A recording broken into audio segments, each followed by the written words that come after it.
Hello दोस्तों, नमस्कार। स्वागत है एक बार फिर से आप सभी का अपने प्रिय चैनल पर। दोस्तों आपको बता दें जो अभी की सबसे लेटेस्ट खबर आ रही है, जहां पर चीन ने लद्दाख बॉर्डर पर तैनात कर दी है 50,000 से भी ज्यादा सैनिक। जी हां दोस्तों, जिसके बाद एक्शन में आ गई है हमारी भारतीय सेना। जी हां दोस्तों, बड़ी इमरजेंसी बैठक इसको लेकर बताएंगे दोस्तों, जो अभी की सबसे ये लेटेस्ट खबर आ रही है। साथ ही आपको बताएंगे जहां पर ईडी ने पत्रकार राजीव शर्मा को किया है गिरफ्तार। जी हां दोस्तों, चीन को खुफिया जानकारी देने का है ये बड़ा आरोप। जी हाँ दोस्तों, बताएंगे कौन सी जानकारी लीक की है दोस्तों, इन्होंने कौन सी जानकारी पहुंचाई है। साथ ही आपको बताएंगे जहां पर जम्मू कश्मीर के पूंछ में एलओसी के पास गिरफ्तार हुआ पाकिस्तानी घुसपैठिया। जी हाँ दोस्तों, बताएंगे किन चीजों के साथ ये घुसपैठ कर रहा था। साथ ही आपको बताएंगे जहां एकीकृत थिएटर कमांड के निर्माण को लेकर अलग अलग सुर दिखाई दे रहे हैं दोस्तों कमांडिंग ऑफिसर्स के। साथ ही सीडीएस जनरल रावत के रुख से वायुसेना प्रमुख असहमत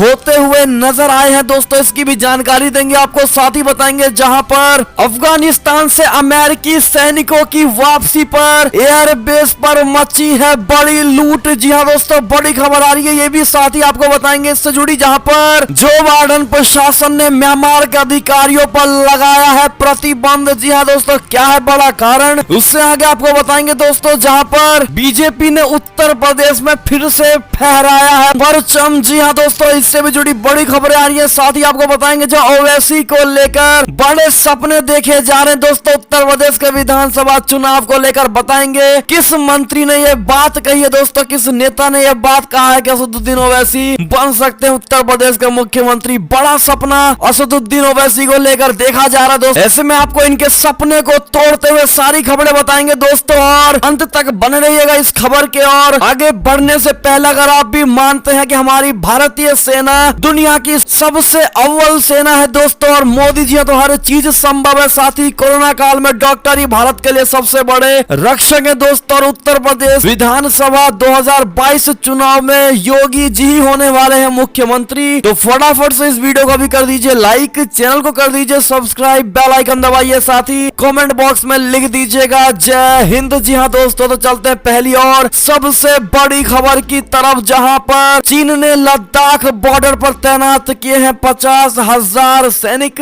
जिसके बाद एक्शन में आई है हमारी भारतीय सेना। जी हां दोस्तों, लद्दाख में जारी सीमा विवाद को सुलझाने के लिए बैठकों की दौर के बीच चीन ने बॉर्डर पर सैनिकों का जमावड़ा बढ़ा दिया है दोस्तों। और यही कारण है कि भारत को भी मिरर डिप्लॉयमेंट पॉलिसी के तहत 50,000 जवानों को तैनात करना पड़ा। भारत चीन सीमा पर सैनिकों की इस तैनाती को दशक का सबसे बड़ा सैन्य तनाव बताया जा रहा है। जी हाँ दोस्तों, बड़ी ही एक गंभीर बात मानी जा रही है दोस्तों। ऐसे में पिछले साल जून में गलवान हिंसा के बाद से दोनों देशों की सेनाएं पूरी तैयारी के साथ सीमा पर डटी हुई है। वॉल स्ट्रीट जर्नल की रिपोर्ट के अनुसार चीन ने गलवान हिंसा के दौरान तैनात सैनिकों की संख्या से 50,000 ज्यादा जवानों को इस बार तैनात किया हुआ है। भारतीय खुफिया और सैन्य अधिकारियों के अनुसार चीन की पीपुल्स लिबरेशन आर्मी ने पिछले कुछ महीनों में धीरे धीरे अपनी सेना की उपस्थिति को बढ़ाकर 50,000 से ज्यादा कर दिया है। जी हाँ दोस्तों, ऐसे में यही कारण है कि चीन की संदिग्ध हरकतों को देखकर भारत ने भी सीमा पर नए नए हथियारों की तैनाती शुरू कर दी है। भारतीय सेना लद्दाख के ऊंचाई वाले इलाकों में चीन से निपटने के लिए 9 वज्र हॉवित्जर को तैनात किए हुए हैं दोस्तों। इसके अलावा T-90 Bhishma, Pinaka rocket, Rafale, Apache, Chinook जैसे घातक हथियारों को भी बॉर्डर इलाके में रखा गया है। जी हाँ दोस्तों, भारतीय सेना ने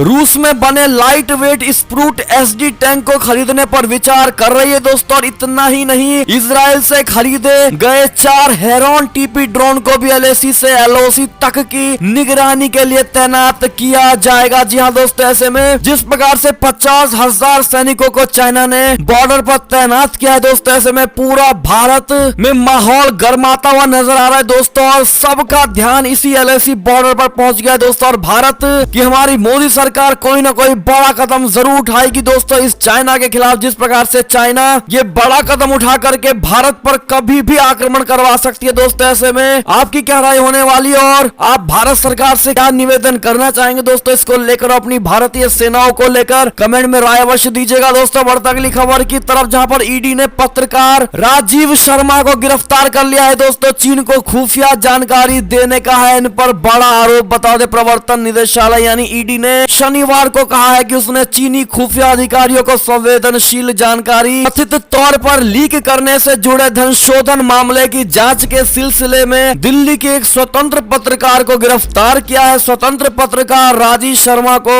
धन शोधन निवारण अधिनियम की आपराधिक धाराओं के तहत 1 जुलाई को गिरफ्तार किया गया था और शुक्रवार को यहां एक स्थानीय अदालत के समक्ष पेश किया गया। केंद्रीय जांच एजेंसी ने एक बयान में कहा है कि अदालत ने शर्मा को 7 दिन तक ईडी की हिरासत में भेज दिया है। एजेंसी ने कहा है कि उसकी जांच में पाया गया है कि 62 वर्षीय शर्मा ने पैसों के लिए चीनी खुफिया अधिकारियों को गोपनीय और संवेदनशील जानकारियां दी थी। ऐसे में दोस्तों अगर आप भी मानते हैं कि यही लोग सबसे बड़े कारण है जिससे चाइना भारत की सारी गोपनीय जानकारी हासिल करके उस हिसाब से आक्रामकता दिखाती है दोस्तों, और भारत की सारी कमजोरी समझ करके उस हिसाब से गेम खेलने की कोशिश करती है। अगर आप भी मानते हैं कि सबसे बड़े मुजरिम यही लोग हैं दोस्तों, इन्हीं को सजा मिलनी चाहिए, तो कमेंट में अपनी राय अवश्य दीजिएगा और सजा क्या होनी चाहिए दोस्तों ये भी जरूर बताइएगा। चलता अगली खबर की तरफ, लेकिन उससे पहले वीडियो को लाइक नहीं किया तो जरूर लाइक कर दीजिएगा दोस्तों और शेयर करना बिल्कुल मत भूलेगा व्हाट्सएप फेसबुक पर। चलते हैं अगली खबर की तरफ, जहां जम्मू कश्मीर के पूंछ में एलओसी के पास गिरफ्तार हुआ पाकिस्तानी घुसपैठिया। जी हां दोस्तों, जम्मू कश्मीर के पूंछ जिले में नियंत्रण रेखा यानी एलओसी के पास सुरक्षा बलों ने शनिवार को एक पाकिस्तानी घुसपैठियों को गिरफ्तार किया है दोस्तों। अधिकारियों ने शनिवार को जम्मू में इस बारे में जानकारी देते हुए बताया है कि सैनिकों ने गुलपुर के अग्रिम क्षेत्र में नियंत्रण रेखा के निकट एक संदिग्ध गतिविधि को देखा और घुसपैठियों को रोक लिया। उन्होंने बताया कि उसे गिरफ्तार कर लिया गया है और उससे पूछताछ की जा रही है। जी हाँ दोस्तों, अधिकारियों ने बताया है कि इस व्यक्ति की पहचान चौपुर निवासी जावेद के रूप में हुई है। दोस्तों आपको बता दें कि इससे पहले भी कई मौकों पर सुरक्षा बलों ने घुसपैठ की कोशिशों को नाकाम किया है। जी हाँ दोस्तों, चलते अगली बड़ी खबर की तरफ दोस्तों, जहां पर एकीकृत थिएटर कमांड के निर्माण को लेकर अलग अलग सुर। सीडीएस जनरल रावत के रुख से वायुसेना प्रमुख असहमत। बता दें एकीकृत थिएटर कमांड के निर्माण को लेकर chief of defence staff general Bipin Rawat के विचारों से air chief marshal RKS Bhadauria पूरी तरह सहमत नहीं है। हालांकि इस मुद्दे पर भारतीय वायुसेना ने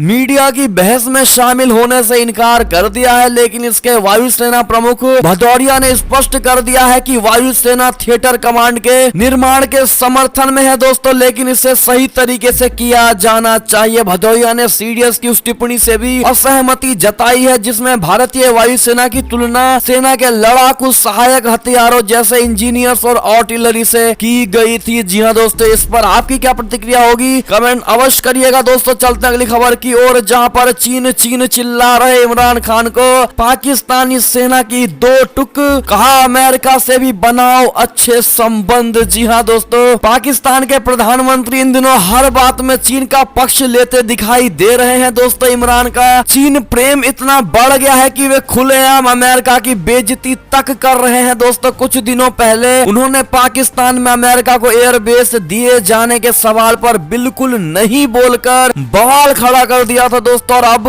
पाकिस्तानी सेना ने इमरान खान से 2 टुक कहा है उन्हें अमेरिका के साथ भी अच्छे संबंध बनाने चाहिए। जी हाँ दोस्तों, हाल ही में पाकिस्तान की राष्ट्रीय सुरक्षा पर गठित संसदीय समिति के सामने पेश होते हुए पाकिस्तानी सेना प्रमुख जनरल कमर जावेद बाजवा और ISI chief lieutenant general Faiz Hamid ने अमेरिका के साथ स्वस्थ संबंधों की वकालत की है। इस बैठक में शामिल कुछ सांसदों ने बताया है कि सैन्य और खुफिया नेतृत्व ने इस बात पर जोर दिया है कि चीन के साथ संबंध मजबूत हैं और बलिदान नहीं किया जा सकता है। इसके साथ ही पाकिस्तान को अमेरिका के साथ एक स्वस्थ संबंध बनाए रखना होगा। तो देखा दोस्तों आपने किस प्रकार से पाकिस्तान पहले चाइना की चापलूसी करते हुए नजर आ रहा है दोस्तों, और चाइना के झूठ को भी सही बताता है दोस्तों, और अब खुद इमरान खान पाकिस्तान में घिरते हुए नजर आ रहे हैं दोस्तों, और अब अमेरिका यानी जो बाइडेन से अच्छे संबंध बनाने की बातें कही जा रही है। अगर आप भी मानते हैं कि अमेरिका चाइना की तरह झूठी बातों में और झूठी रिस्पेक्ट नहीं लेता है दोस्तों, जब तक पाकिस्तान अपने व्यवहार को नहीं बदलेगा अमेरिका से उसके रिश्ते अच्छे नहीं होने वाले। जी हाँ दोस्तों, आपका क्या मानना है कमेंट में राय अवश्य दीजिएगा। पाकिस्तान और अमेरिका के रिश्ते को लेकर चलते हैं अगली खबर की तरफ, जहां अफगानिस्तान से अमेरिकी सैनिकों की वापसी, एयरबेस पर मची है भारी लूट। बता दें अफगानिस्तान से अमेरिकी सैनिक लौट रहे हैं, लेकिन इससे इस युद्धग्रस्त देश में अफरा तफरी जैसे हालात बन रहे हैं। दोस्तों विदेशी सैनिकों की वापसी के साथ ही तालिबान की गतिविधियां बढ़ती जा रही हैं। इसी बीच शुक्रवार को अमेरिकी सैनिकों की अंतिम टीम अफगानिस्तान की बगराम एयरबेस से चली गई। अमेरिकी सैनिकों के जाते ही बगराम एयरबेस पर लूट मच गई। दोस्तों अमेरिकी सैनिकों ने एयरबेस को अचानक खाली करने की स्थानीय प्रशासन को कोई जानकारी नहीं दी थी, जिससे लोकल लोग मौका पाते ही लूटपाट करने लगे। जी हां दोस्तों, बगराम एयरबेस काबुल से उत्तर में 30 मील की दूरी पर स्थित है, जो अफगानिस्तान में अमेरिकी सैनिकों का रणनीतिक केंद्र रहा है, लेकिन अब ये खाली हो गया है। दोस्तों अमेरिकी राष्ट्रपति जो बाइडेन ने कार्यभार संभालते ही 11 सितंबर 2021 तक अफगानिस्तान से अपने सैनिकों की वापसी का बड़ा ऐलान कर दिया था। अमेरिकी घोषणा के बाद नाटो ने भी अपने सैनिकों को बुलाने का ऐलान कर दिया है। जी हाँ दोस्तों,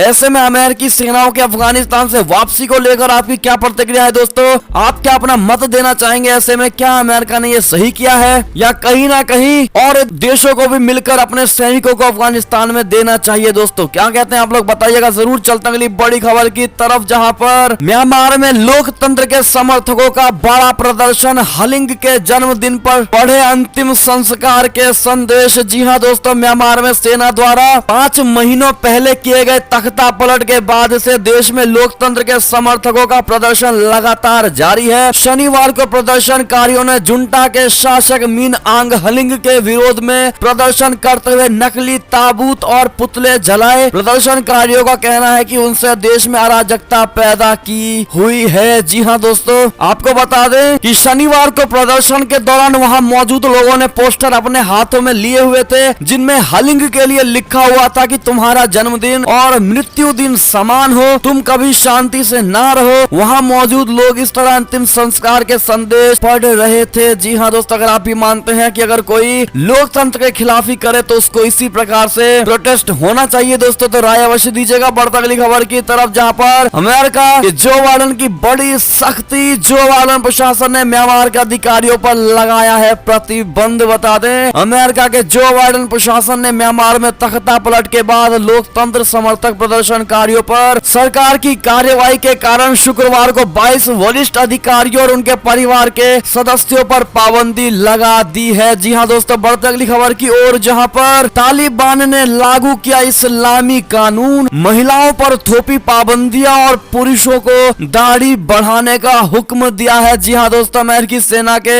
हटने के साथ ही अफगानिस्तान के 50 से ज्यादा जिलों पर कब्जा कर चुके तालिबान ने इस्लामी कानून लागू करने का ऐलान कर दिया है। तालिबान ने जिन इलाकों पर कब्जा किया है वहां के लिए उसने नए नियम और कायदे भी जारी कर दिए हैं दोस्तों, और जिसका डर था अब अफगानिस्तान में वही हो रहा है। तालिबान ने सबसे पहले महिलाओं की आजादी को छीन लिया है दोस्तों। तालिबान ने महिलाओं और पुरुषों के लिए नियम और कायदे जारी शुरू कर दिए हैं। जी हाँ दोस्तों, जिनमें महिलाओं को अकेले घर से बाहर निकलने पर पाबंदी लगा दी गई है, तो वहीं पुरुषों को दाढ़ी बढ़ाने का आदेश दिया गया है। चलते अगली खबर की तरफ, जहां पर रिपोर्ट में बड़ा खुलासा, राफेल सौदे की जांच के लिए फ्रांस का बड़ा एक्शन जज की हुई है इसमें नियुक्ति। जी हां दोस्तों, राफेल सौदे की जांच को लेकर फ्रांस सरकार ने बड़ा कदम उठाया है दोस्तों। भारत के साथ करीब 59,000 करोड़ रुपए के राफेल सौदे में कथित भ्रष्टाचार की अब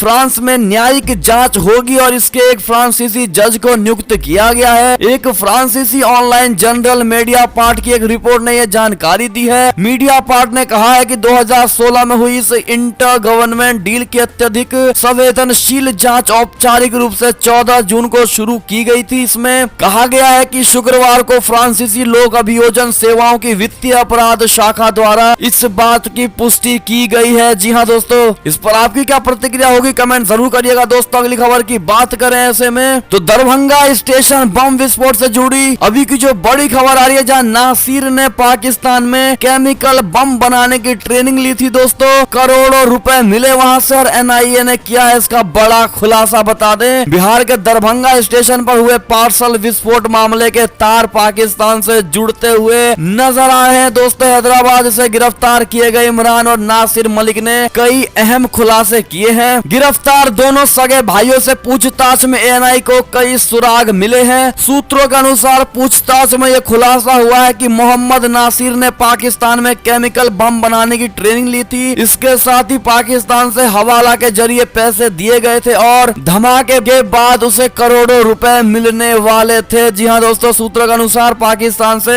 आईएसआई के हैंडलर ने मोबाइल के जरिए लगातार इमरान को लिक्विड बम बनाने का वीडियो भेजा और उसी वीडियो को देखकर लिक्विड बम बनाया गया था। एनआईए इस पूरी जांच को केवल दरभंगा तक सीमित नहीं रखना चाहता है दोस्तों। इसका मकसद है कि इस आतंकी नेटवर्क में शामिल सभी लोगों को सलाखों के पीछे भेजा जाए। जी हाँ दोस्तों, ऐसे में इस प्रकार के दोषियों को क्या सजा मिलनी चाहिए दोस्तों, कमेंट में जरूर बताइएगा। बढ़ती अगली खबर की ओर, जहां पर भारत के टेलीकॉम सेक्टर को लेकर बड़ा खुलासा हुआ है दोस्तों। जहां पर भारत के टेलीकॉम समेत कई सेक्टरों पर हैकिंग का खतरा है, ऐसे साजिश रच रही है ड्रैगन की सेना। जी हाँ दोस्तों, भारत के खिलाफ लगातार साजिश रचने वाला चीन अपनी हरकतों से बाज नहीं आ रहा है दोस्तों। चीनी सेना ने भारतीय दूरसंचार कंपनियों, सरकारी एजेंसियों और रक्षा सेक्टर समेत अन्य सेक्टरों को निशाना बना रही है। बताया ये जा रहा है कि इन चीनी हमलों में एनटीपीसी के प्लांट्स भी शामिल थे। एक साइबर इंटेलिजेंस कंपनी ने जानकारी साझा की है दोस्तों। अमेरिकी रिपोर्ट में चीन के इस साजिश के पुख्ता सबूत मिले हैं। रिपोर्ट में आगे कहा गया है कि चीन का यह अभियान पीपुल्स लिबरेशन आर्मी के एक विशिष्ट इकाई से जुड़ा था। जी हाँ दोस्तों, बढ़ती अगली खबर की ओर, जहां पर कल्पना चावला के कदमों पर चली भारत की एक और बेटी 11 जुलाई को अंतरिक्ष में उड़ान भरेगी, शिरीषा बांदला। जी हाँ दोस्तों, भारत की एक और बेटी कामयाबी का परचम लहराने अंतरिक्ष में उड़ान भरने वाली है। जी हाँ दोस्तों, शिरीषा बांदला भारत की महान बेटियों कल्पना चावला और सुनीता विलियम्स के बाद एक और भारतवंशी होगी दोस्तों, जो अंतरिक्ष में सैर करने वाली बनेगी। शिरीषा बांदला रिचर्ड ब्रैंसन की स्पेस कंपनी वर्जिन गैलेक्टिक के अंतरिक्ष यान वर्जिन ऑर्बिट में बैठकर अंतरिक्ष की सैर पर निकलने वाली है। ऐसे में दोस्तों, अगर आपको भी इन पर गर्व है दोस्तों और भारतीय होने के नाते ये मानते हैं कि इन जैसे ही लोगों ने भारत का नाम टॉप पर पहुंचाया है दोस्तों, तो कमेंट सेक्शन में कांग्रेचुलेशन शिरीषा बांदला जरूर कह दीजिएगा दोस्तों। बढ़ती अगली खबर की ओर, जहां पर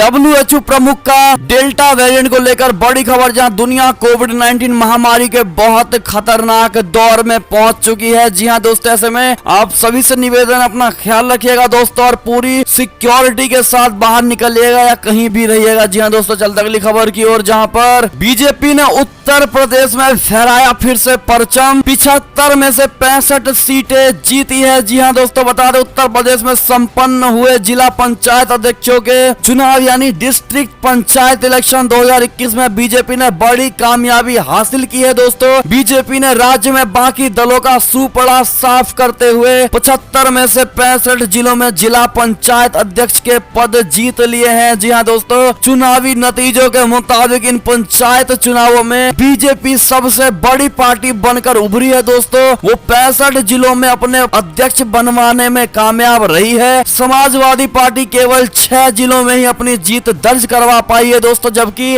अन्य दलों के खाते में 4 सीटें आई हैं। जी हाँ दोस्तों, लेकिन गौर करने वाली सबसे बड़ी बात दोस्तों ये है कि एसपी को उसके ही गढ़ में मिली है मात। जी हाँ दोस्तों, औरैया में 23 जिला पंचायत सदस्यों में से 22 के वोट पड़े। भारतीय जनता पार्टी के कमल दोहरे को कुल 13 वोट मिले हैं, तो वहीं समाजवादी प्रत्याशी रवि त्यागी को सिर्फ 9 वोट ही मिले हैं। जी हाँ दोस्तों, ऐसे में समाजवादी पार्टी की मुश्किल कम होने का नाम नहीं ले रही है दोस्तों उत्तर प्रदेश में। ऐसे में आपको बता दें कि उत्तर प्रदेश में 2022 के विधानसभा होने वाले चुनावों में एक बीजेपी को बहुत बड़ा संकेत मिल गया है दोस्तों कि कहीं ना कहीं फिर से बीजेपी और भी ज्यादा वोटों के साथ सरकार बना सकती है। जी हाँ दोस्तों, लेकिन ऐसे में जो अगली खबर आ रही है आपको बता दें, जहां ओम प्रकाश राय राजभर का बड़ा बयान, कहा असदुद्दीन ओवैसी भी बन सकते हैं उत्तर प्रदेश के मुख्यमंत्री। जी हाँ दोस्तों, बता दें सुहेल देव भारतीय समाज पार्टी के अध्यक्ष ओम प्रकाश राजभर ने कहा है कि असदुद्दीन ओवैसी अगर उत्तर प्रदेश के मतदाता बन जाए तो वो भी प्रदेश के मुख्यमंत्री हो सकते हैं। जी हाँ दोस्तों, अगर आप ये मानते हैं कि वो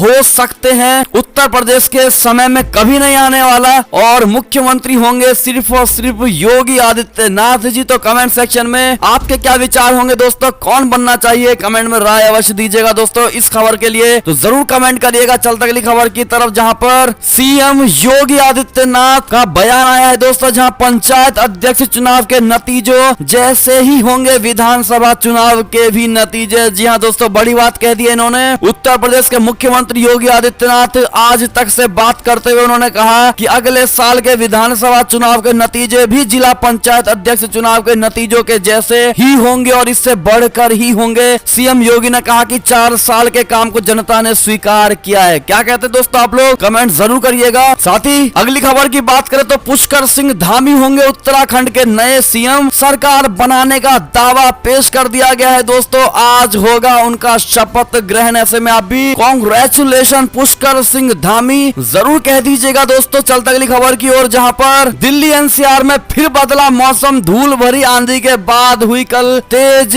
बारिश, लेकिन जिसके बाद से पूरे दिल्ली एनसीआर में ठंडक सा माहौल बनता हुआ नजर आ रहा था। जी हाँ दोस्तों, ऐसे में ये थी अब तक की सारी बड़ी खबरें। आपको हमारी खबरें कैसी लगी दोस्तों, आशा करता हूँ बहुत अच्छी लगी होगी। अगर थोड़ी भी अच्छी लगी है तो इस वीडियो को अभी अपने भाई बंधुओं में व्हाट्सएप, फेसबुक, ट्विटर के जरिए पूरे भारत में शेयर करना बिल्कुल मत भूलिएगा दोस्तों। और अभी कर दीजिए इस वीडियो को लाइक, चैनल को कर दीजिए सब्सक्राइब, बेल आइकन दबाइए, साथ ही कमेंट बॉक्स में लिख दीजिएगा जय हिंद जय भारत। तो मिलते हैं आप अगली बड़ी खबर में, तब तक अपना ख्याल रखिएगा। बहुत बहुत धन्यवाद बने रहने के लिए।